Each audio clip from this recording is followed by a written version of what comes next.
Hey, Bayek. It's me, Ian.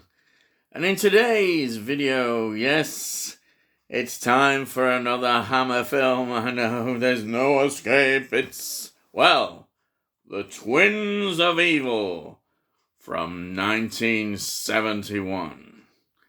And this is, I think, quite a popular Hammer film. It's, you see it quite often shown on TV. I've seen it on streaming services.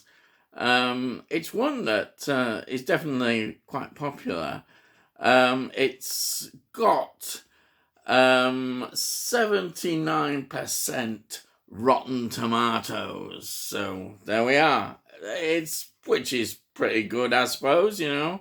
So the critics are not giving it a totally bad, hatchet job, as they do. Yes, they do. They love giving their hatchet jobs. But no, this is all right with them. And it's, I think, to get it, I think the thing about this film is it's the film that it knows exactly what it's doing, it knows where it's going, and it gets it all done in 87 minutes. It's one of those films that Hammer were able to do really well. I don't think it's greatly innovative, like some in this period are going to be. 1971 is that sort of crossover period. I mean, you can say it's got a bit more eroticism, a bit more blood and gore in, but not a great deal more than sort of the past. But, you know, I mean, if you compare it with some of the others, like, say, The Vampire Lovers, for instance, that is far more erotic. Even though the major selling point in this is Mary and Madeline Collinson. They were the two main attractions, the twins in this film. And if you notice, everything is concentrated on them. That was what Hammer was trying to show, I think, you know, to some extent, to publicize this story. It's considered the third part of the Karnstein trilogy, right? There's no Ingrid Pitt in this, so let's say it's the twins. And the main sort of Dracula kind of figure is Count Karnstein. And, well, he's okay. He's what you expect. But he's perhaps not the greatest of villain in this, because we kind of got used to it. I'm sounding negative. I don't want me to sound negative, because this is extremely popular. But what really makes the film, that I think, again, I hate using this term all the time, but I do it. What elevates the film is, of course, Peter Cushing. Yes. I mean, I think if he wasn't in this film, it would not be seen in quite the same way, because he gives such another outstanding performance. He is effectively what holds everything together, I think, just in his very committed performance. He's playing this kind of Puritan righteous man, you know, and in fact, he's the head of like this group that call themselves a brotherhood, who are basically after witches. Oh yes, you can't beat a bit of chasing after the old witches, can you? And he's the leader of that group. But of course, he's coming into contact with vampires. Gives him a bit of variety, doesn't it? You know, we don't want witches all the time. Have a few vampires thrown in. So that's what they've done. Yeah. But he plays it so well. He's the uncle. You know, he's almost this stern kind of righteous figure who the twins find themselves under his care because they've been orphaned. like, like they do and anyhow, and of course, the selling point of the film is that one twin is good, one twin is bad. So the one that goes onto the dark side, you've got it, gets under the spell of the Count Constantine. Yep, that's what's going to happen. And, it does. And Peter Cushing and his brotherhood have to stop it with the aid of this teacher who takes a shine to the other twin. So, anyhow, that's it. That's the story, really, how that occurs and the inevitable conclusion. But, it whips along really for 87 minutes is not long, and it gets into the story. And what probably, again, makes this story better than it should be is the actual locations. It's really well shot in the atmosphere of the locations. You really get that feel.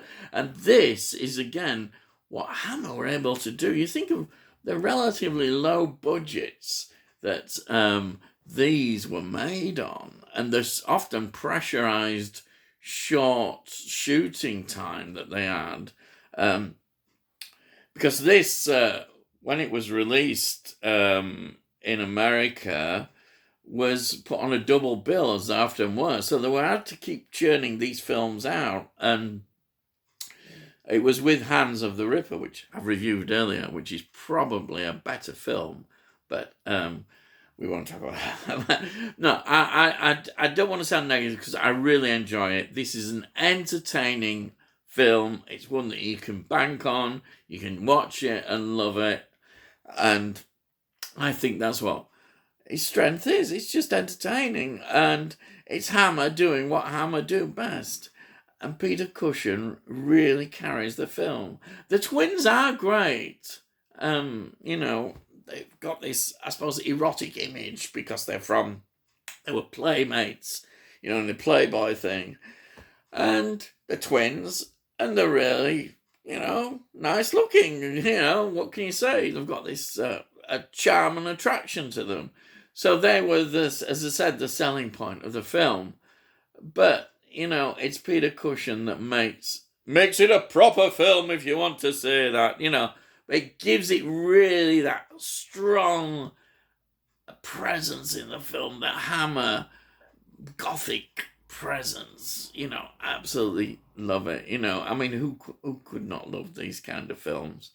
But as I say, it's in that period where Hammer are trying to move forward a bit, but haven't quite got there. But they're doing it. It's 1971, so they've got to start making the changes, which they have been doing. And this is another in that slightly earlier period. In the next few years, they really had to get moving, and they did.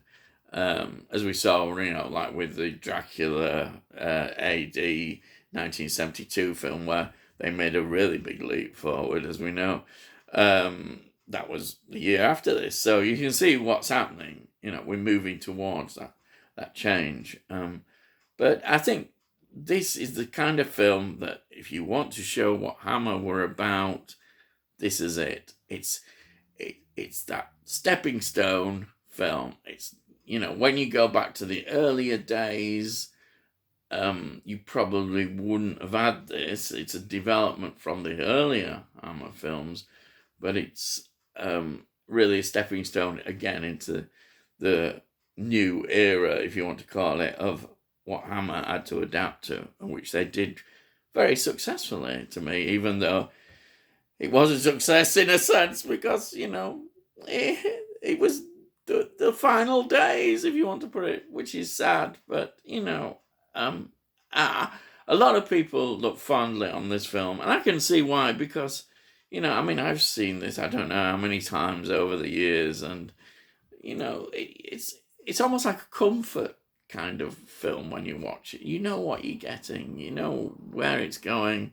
you know everything about it kind of, but it's that doesn't make it a bad thing because you enjoy it. You just sit there and enjoy it. You don't have to be critical about it, you just enjoy it and that's it, I'm not expecting some deep, significant film about dualism and good and evil and, and representing the twins. You could start analysing that and going on, but I don't think this film really wants you to do that. I don't think it's going to be looked at as a sort of film where you scratch a bit deeper. You just enjoy the film, and there it is. It's in front of you, and it's very enjoyable. And you can't really say anything bad about the film because it's just, it does what it says on the tin, as they say. There it is, and it's a great Hammer film. And there it is. So I think when we look back in the history, it's there. It's something we're not going to put down or argue about. But I don't put down Hammer films. I'm trying to up them and saying it. But you can see what I'm saying is it's there, and it's in that sort of period where we're moving into the next phase of Hammer films, and there's nothing wrong with that. And as you know, Peter Cushing just is Mr. Hammer to some extent. Though, of course, we always forget that he did so many other production films for other companies as well, not just Hammer, but he's always going to be associated with Hammer. I do love this film, as I love it each week. As I tell you about Hammer films, I still love them, and they bring back lots of good memories. And hey, that's what films should be about. We shouldn't be sat there moaning and hating and all that stuff. No, this is great. Absolutely love this film. So there it is, The Twins of Evil from 1971. And if you haven't seen it, why not? Find it out. You'll enjoy it. No, really, you'll enjoy it. Hey, yes. So that's all now I'm going to say is, subscribe, and just look at the other videos if you haven't seen them. And if you like it, please give this video a like. Just it costs note at all. So all I'm going to say is, hey, I'll see thee, and I'll see thee again.